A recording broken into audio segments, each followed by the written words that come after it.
Hello guys academy channel में स्वागत है दोस्तों। आज का टॉपिक मैं ले रहा हूँ।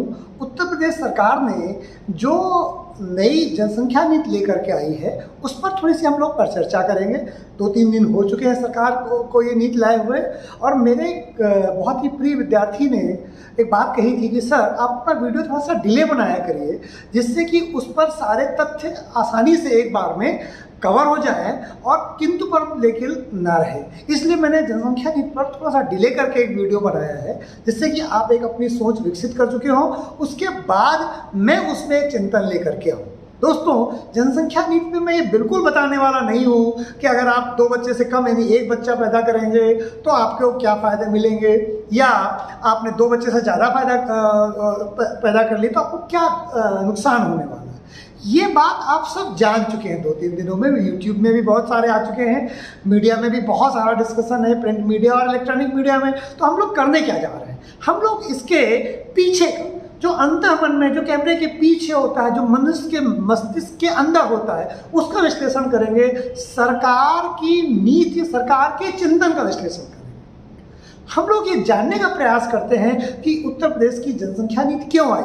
बहुत सारे लोगों का ये कहना है कि उत्तर प्रदेश की जनसंख्या नीति चुनाव की वजह से आई, या क्योंकि चुनाव आएगा भारतीय जनता पार्टी हिंदू मुस्लिम कार्ड खेल करके और चुनाव को जीतना चाहेगी। क्या ये एक कारण है, या वाकई जो सरकार ने कहा है कि जनसंख्या नीति या जनसंख्या को नियंत्रित करने के लिए लाई गई जो पॉलिसी है वो आना अब जरूरी है। उत्तर प्रदेश की जनसंख्या ही 24 से 25 करोड़ हो चुकी है। दोस्तों, विश्व में शायद भारत 5वां देश है। भारत तो है ही इससे बड़ा उत्तर प्रदेश से, लेकिन उत्तर प्रदेश से जनसंख्या में कुछ ही राष्ट्र बड़े हैं। जैसे नंबर 1 चाइना बड़ा है, नंबर 2 इंडिया स्वयं बड़ा है, नंबर 3 अमेरिका के पास पॉपुलेशन थोड़ी ज़्यादा है उत्तर प्रदेश से, या 1-2 राष्ट्रों के और 30 करोड़ अमेरिका की पॉपुलेशन है और 24 करोड़ उत्तर प्रदेश की पॉपुलेशन। तो आपको ये जानना होगा, ये एनालिसिस करना ही होगा हमको कि जो जनसंख्या नीति आई है उसका उद्देश्य क्या है। क्योंकि अगर आईएएस की तैयारी कर रहे हैं तो सीधी सी बात है, आपसे उसकी जो कंटेंट है वो हो सकता है पूछे ना पूछे, बट उसका जो अंदर का है यानी जो चिंतन है वो जरूर पूछा जाएगा। इसलिए दोस्तों, आपको इस बात को जानना ही है क्या उत्तर प्रदेश की जो जनसंख्या नीति है वो जनसंख्या नीति मुसलमान विरोधी है, क्या उस जनसंख्या नीति चुनाव की वजह से लाई गई है। चलिए इन सारे प्रश्नों का हम विश्लेषण करते हैं। दोस्तों, उत्तर प्रदेश की जो जनसंख्या नीति है वो जनसंख्या नीति कोई भी राज्य सरकार भी ला सकती है, समवर्ती सूची का विषय है, इसलिए राज्य सरकार जनसंख्या नीति को लेकर के आ सकती है। पहली बात। दूसरी बात क्या ये है, किसी धर्म विशेष के विरोध के लिए है। इसके 2 उत्तर हैं। पहला, ये आदर्श स्थिति। आदर्श स्थिति में जो जनसंख्या नीति है वो किसी भी कपल के लिए, किसी भी शादीशुदा जोड़े के लिए, या किसी भी पेरेंट के लिए, या किसी भी परिवार के लिए है।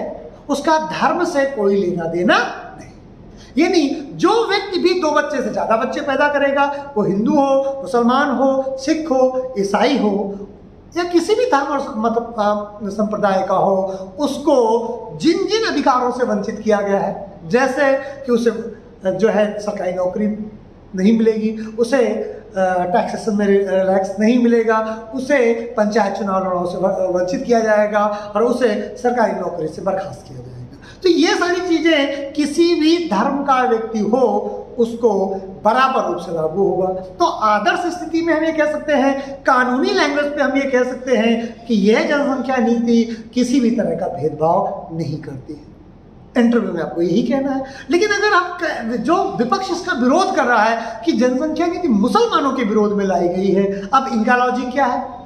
जो समाचार मीडिया में है या जो विपक्ष के नेताओं का ये कहना है कि ज़्यादातर क्योंकि फर्टिलिटी रेट मुस्लिम्स का ज़्यादा है तो उनकी जनसंख्या को नियंत्रित करने के लिए लाया गया है।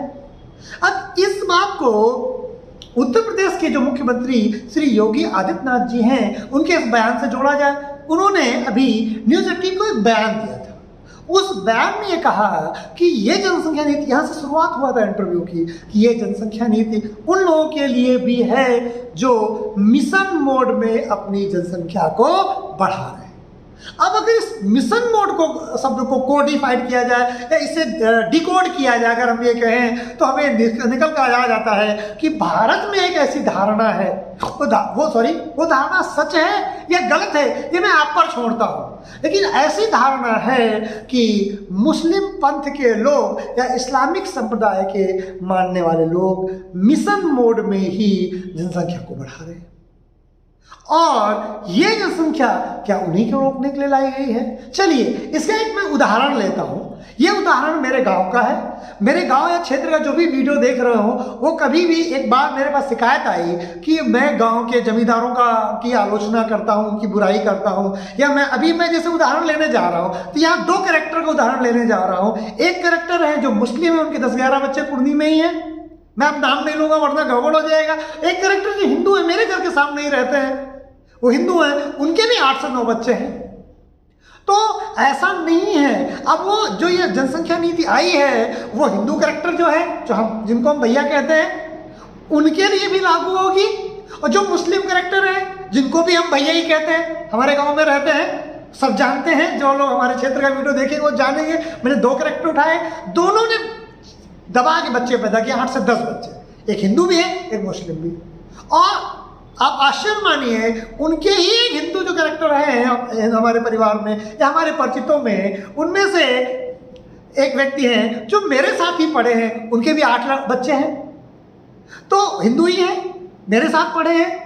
तो इसका मतलब मैं उनकी बुराई नहीं कर रहा हूँ, मैं एक उदाहरण बता रहा हूँ कि चाहे वो जो जनसंख्या नीति है, जिनको सिर्फ ज़्यादा बच्चे ही पैदा करने हैं, वो चाहे हिंदू हो और चाहे मुसलमान, दोनों के लिए जनसंख्या को घटाने का प्रयास किया जा रहा है। क्योंकि भारत चीन की तरह अपनी ज्योग्राफी तो बढ़ा नहीं पा रहा कि अपने जमीन को बढ़ाता चला जाए, जनसंख्या उसमें एडजस्ट हो जाएगी। पीओके अगर लेते भी हैं तो हाँ, ऑलरेडी पहले से इतनी जनसंख्या है, यानी हम अपने भूमि के क्षेत्रफल को नहीं बढ़ा सकते। जब हम भूमि के क्षेत्रफल को नहीं बढ़ा सकते हैं और हम दुनिया के 7वें नंबर की भूमि क्षेत्रफल के आधार अपने पास रखते हैं, लेकिन दूसरे नंबर की, यानी दुनिया में सबसे ज़्यादा सेकेंड लार्जेस्ट पॉपुलेशन है, द्वितीय सबसे बड़ा राष्ट्र जनसंख्या के आधार पर भारत है, क्षेत्रफल यानी भूमि हमारे पास कितनी है, वो हम 7वें नंबर पर है। और हम नंबर 1 में जो चाइना है उसको भी खत्म करने जा रहे हैं, उसको भी हराने जा रहे हैं। यानी हम 7वें नंबर की भूमि रखते हुए नंबर 1 की जनसंख्या रखेंगे तो ना तो हमारे पास उतना पानी है पीने के लिए रहेगा, ना हमारे पास भूमि है जो उतना फसल उत्पादन कर सके, ना हमारे पास इतने संसाधन है कि हम गरीबी दूर कर सके, ना हमारे पास इतने हॉस्पिटल है कि हम लोगों को असमय मरने से रोक सके। तो इतनी जनसंख्या दबाव कैसे एक सामान्य व्यक्ति को गरीबी से, अशिक्षा से, बीमारी से, बेरोजगारी से दूर करेगा? इसीलिए देर से देर आप देखेंगे 70 के दशक में श्रीमती इंदिरा गांधी जनसंख्या नीति लेकर के आई थी, लेकिन उसमें एक जबर नसबंदी की जो कॉन्सेप्ट थी वो लाई गई और जनसंख्या नीति वो फेल हो गई। उसके बाद इतनी बुरी तरह से फेल होने के बाद कोई भी भारत की सरकार जनसंख्या नीति पर उंगली या जनसंख्या नीति पर कोई भी नियम बनाने से डरती रही। इवन देन अभी भी भारत की सरकार जनसंख्या नीति जो केंद्र सरकार है वो लेकर के नहीं आ रही है। आपको समझना होगा, अभी राज्य सरकार, उत्तर प्रदेश सरकार ने हिम्मत की है कि वोट बैंक का नुकसान किए बगैर, कि अपने राजनीतिक लाभ और हानि को सोचे बगैर, कुछ लोग मेरी बात से सहमत हो सकते हैं, उनको लगा कि राजनीतिक लाभ ज़्यादा मिलेगा। जनसंख्या न केवल हिंदू मुसलमानों की में ही परिवारों में ज़्यादा है, बल्कि हिंदुओं के बहुत सारे परिवारों में भी ज़्यादा है। अब मैंने एक उदाहरण आपको बताया, ऐसे हजारों लाखों उदाहरण मिलेंगे, ऐसे लाखों उदाहरण हजारों मिलेंगे जहाँ मुस्लिम परिवार में कम जनसंख्या है। मेरे एक मित्र जिनके 2 ही बच्चे हैं, पहले तो एक ही का प्लान था, अब 2 कर लिए उन्होंने, ठीक है, मेरे ही उदाहरण है, मेरे पास 2 बच्चे हैं। मेरे एक मित्र सतीश पांडे, उन्हें एक ही बेटी है, ठीक है। ऐसे भी लोग हैं जिनके पास ज़्यादा बच्चे हैं, मेरे ही मित्रों में 4-5 अपना पैदा कर लिए, मैं उनका नाम नहीं लूँगा, ज़्यादा वालों का नाम लेना ठीक नहीं है। तो कुल मिला के वो धर्म के आधार पर कुछ तो है, लेकिन ज़्यादातर व्यक्तिगत निर्णय के आधार पर है। तो इसलिए आपको यही मानकर चलना है कि जो ये निर्णय है ये ज़्यादा जनसंख्या पैदा करने वाले लोगों के अगेंस्ट है, वो हिंदू हो या मुसलमान हो।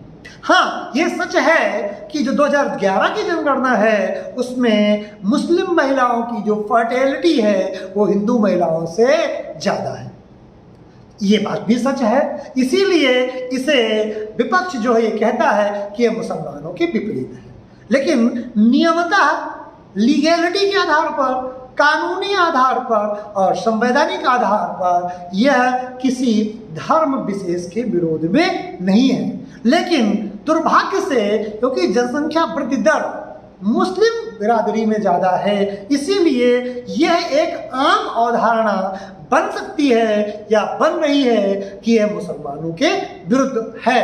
लेकिन लॉ के आधार पर यह बात कितनी सच है ये कहना बहुत ज़्यादा उपयुक्त नहीं है, क्योंकि धर्म के आधार पर किसी भी राष्ट्र की जनसंख्या नीति तय नहीं हो सकती है। ये जरूर है कि जब कोई कानून बनता है तो कुछ लोग उससे प्रभावित होते हैं पॉजिटिवली, कुछ लोग प्रभावित होते हैं इससे निगेटिवली। जैसे दलितों के समर्थन में जो कानून बना छुआछूत में, तो उसमें सवर्णों को बहुत नुकसान हुआ, उनको नॉन बेलेबल ऑफेंस होता है और जेल जाते हैं सीधे। तो ऐसा नहीं है कि दलितों को उसका फायदा हुआ तो सवर्णों को उसका नुकसान उठाना पड़ रहा है। इसी तरीके से तो क्या ये कहा जाए कि ऐसा कानून न लाया जाए जो दलितों के उत्थान के लिए हो? ऐसा तो नहीं हो सकता, उनका शोषण हो रहा है। ये अलग बात है कि उससे बहुत सारे सवर्ण जेल गए और बहुत सारे ऐसे लोग जेल गए जिन्होंने कोई गलती नहीं की थी। तो इस तरह से जब कोई कानून बनता है तो बहुत सारे लोगों के वो पक्ष में होता है, लेकिन कुछ लोगों के उसके वो विपक्ष में भी होता है। तो जो ये जनसंख्या नियंत्रण कानून है, ये है उन कुछ मतों और संप्रदायों के विपरीत जाते हुए दिख रहा है जिनकी फर्टिलिटी रेट ज़्यादा है। लेकिन इसका मतलब ये कतई नहीं है कि वह उनके पर्टिकुलर किसी धर्म के खिलाफ है, वो उन व्यक्तियों के खिलाफ है जो ज़्यादा बच्चे पैदा करते हैं। तो अंततः निष्कर्ष क्या निकला कि जो नई जनसंख्या नीति लाई जा रही है उत्तर प्रदेश सरकार में, यह है जो पंथ विरोधी कही जा रही है, इसे कानूनी रूप से, तार्किक रूप से सिद्ध नहीं किया जा सकता है।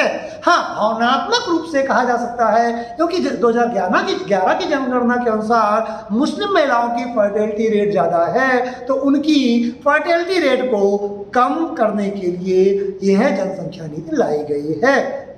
इस बात को भावनात्मक आधार पर आप कह सकते हैं। अगर हिंदू ज़्यादा बच्चे पैदा करते होते या हिंदू में जो ज़्यादा बच्चे पैदा करते हैं वो भी कम पैदा करेंगे, नहीं पैदा करेंगे तो जो सरकारी सुविधाएं हैं वो हिंदुओं को भी नहीं मिलेंगी। हमारे गांव में जो 2 लोगों को हमने हिंदुओं को उदाहरण दिया, उनको कोई भी सरकारी सुविधा नहीं मिलेगी। एक मुस्लिम को उदाहरण दिया, उनको कोई सरकारी सुविधा नहीं मिलेगी।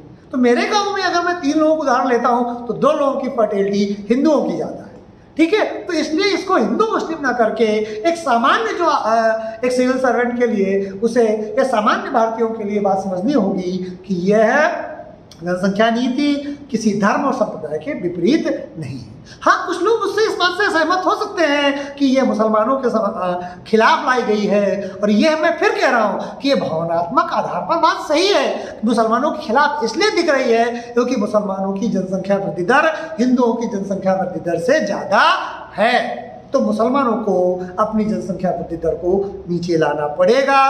अब वह एक ये सच्चाई कड़वी है, स्वीकार करना पड़ेगा। लेकिन क्या यह मुसलमानों के खिलाफ लाई गई है? तो ये बिल्कुल तथ्यों के विपरीत है। यह किसी भी धर्म के खिलाफ नहीं लाई गई है। ये जनसंख्या नीति उत्तर प्रदेश के सभी निवासियों पर लागू। दोस्तों, उम्मीद है कि जो जनसंख्या नीति को मैंने रुक करके एक वीडियो बनाया है जिसमें मैंने वो एनालिसिस, उस क्षेत्र का एनालिसिस किया है जिस क्षेत्र की एनालिसिस नहीं की गई है, या जिस क्षेत्र का एनालिसिस शायद अधूरा रह गया है या कम किया गया है। मैंने ये बिल्कुल उसके जो तथ्य हैं, पॉइंट है, मुझे याद है, पर उनको मैंने बताने का प्रयास नहीं किया है कि किन किन अगर जनसंख्या नीति को मानते हैं तो ये फायदे होंगे, नहीं मानते तो ये नुकसान होंगे। जैसे अगर आप जनसंख्या नीति एक बच्चा पैदा करते हैं तो केंद्रीय विद्यालय में आपको प्रायोरिटी मिलेगी। आप एक बच्चा पैदा करते हैं तो और नसबंदी कराते हैं तो आउट ऑफ टर्न 2 सरकारी नौकरी में प्रमोशन मिलेगा। आप 2 से ज़्यादा बच्चा पैदा करते हैं तो आपकी नौकरी से बर्खास्त किए जा सकते हैं। ठीक है, या आप जिस जिला पंचायत सदस्य का चुनाव नहीं लड़ सकते हैं, ये उसके कंटेंट भी है, बट ये सामान्य चीज़ें हैं। ये कंटेंट वैसे मैंने भी डिस्कस कर दिया है, बाकी आपने पहले से भी पढ़ रखा होगा। दोस्तों, उम्मीद है कि मेरी बात आपको ये समझ में आई है और ये वीडियो आपके ज्ञान को 4 कदम और आगे बढ़ा करके लेके जाएगा। अगर आप मेरे वीडियोस को पसंद करते हैं, लाइक करते हैं, तो इस वीडियो को कमेंट करना, लाइक करना और शेयर करना भी नहीं भूलेंगे, जिससे कि मैं आप तक एक अच्छे से अच्छे वीडियो लाने के लिए उत्साहित हो सकूं और आपके ज्ञान का संवर्धन कर सकूं। दोस्तों, आज मैं अपना वीडियो यहीं समाप्त करता हूं। नमस्कार, जय हिंद, जय भारत।